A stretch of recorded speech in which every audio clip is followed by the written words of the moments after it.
naman dyan. So, ganun din. Pwede mong tapat yung balikat mo dito. Lapat yung balikat mo. Then, kabig ka na dyan. Yan. Then, slow down ka lang. Okay. Tingin ka dito sa banda rito. Then, tingin ka dyan. May space. Yan. Okay. Kaya makaligo ka lang. Then, balik. Ganun, ano? So, kailangan tatapat mo lang balikat mo doon sa kantuhan. Sa sagad mo manivela mo. Eksakto ka lang doon. Okay. Ayan. So, pag nandito ka naman, so di naman tayo sa yung mag 1 kilometer tayo, no? So pupunta tayo dito sa kanan.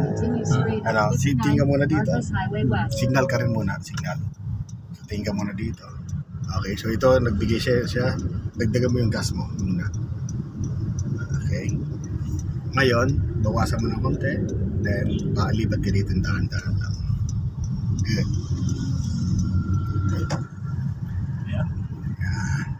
Isa pa tayo, signal ka pa ng slow down. Okay.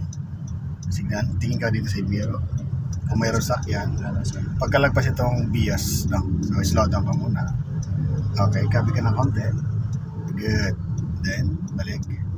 Very good. Okay. Slow down. Diyan mo muna. Okay.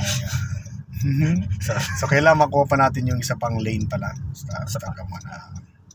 Tingnan, signal ka ulit dito. May truck sa likod mo. Ayan. Yan. Pagkalagpas itong truck, tingnan mo, may truck pag isa. No? So sulyap ka lang sa segundo, mas focus ka muna dito. Okay. Ang pag-entry niyan, titignan mo, yung putan nitong truck nitong nasa ano mo, pag lumagpas, tusok ka na kagad doon pag gano'n lang. Huwag yung diretso. Parang patusok ka agad pag gano'n. No. Ayan. Huwag ka muna papasok. Kasi yung puta ng sakyan ng truck na to, di pa nalagpas sa'yo. Ayan, ganyan no. Ayan, ganyan. So dito, tingin ka kagad. Kukuha ka, island mo lang kaunti yan. Pag ganyan lang yung style niya na. Okay.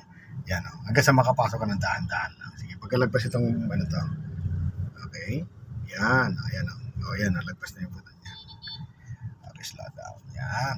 Okay. Kaya sa position. Abangan mo yung pitan niya. No? Okay. No? Yes. Di mo kagad siyang papasukin, kundi hintay mo yung pitan ng sakyan mo, dahan-dahan. Pero medyo pa patusok lang, hindi yung padiretso. Hindi yung ganun. Apo. Parang pinapasok mo dahan-dahan yung kanyang guhit. Para yung nasa likod, nakakapag-ready naman siya mag-slow down para sa'yo. Kasi once na pinasok mo bigla yun, walang pagkakataon noon, pwedeng sumabit yung nasa likod mo, no? Nasa likod mo. Yes. Pag medyo patusok, hindi siya sasabit. Kagad. Slow down ka. Tingnan mo, nakasignal yung truck na ito mo. Nagtaas ang kamay siya.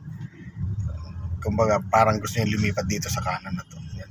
Titinan mo rin niya kasi yung mga truck na gano'n, mga trailer truck, mga malaking blind spot. Yung blind spot talaga niya napakadelikado. Pag hindi ka napansin niya, lumigo yan bigla, pwedeng maipit ka sa gitna. So kaya titinan mo kaagad yung mga, may mga nagsisignal naman yan eh. Ay, yung pahinante niya, may gaano yan. 300 meters. Use the right 3 lanes to continue straight. Okay, so diretso na tayo. Dito ka lang sa lane mo. Posisyon ka lang dyan. Yan. Then slow down ka, may pumapasok sa lane mo. Good. Yan. Focus ka lang dyan. Hindi mo lang driving. Ito Ayala to, no? Oo, actually. Hindi ka masyado nag-ano dyan. Sige. So kaya lang doon tayo magliligo. Okay sa'yo. Yung bagaliguan na yan, papuntang Ayala yan? Parang mali na yan. Mali na. Parang iikot ka na yata, no? Sa kabilang na yun. Sige na nga. Sige. Tayo na. Marcos Highway West.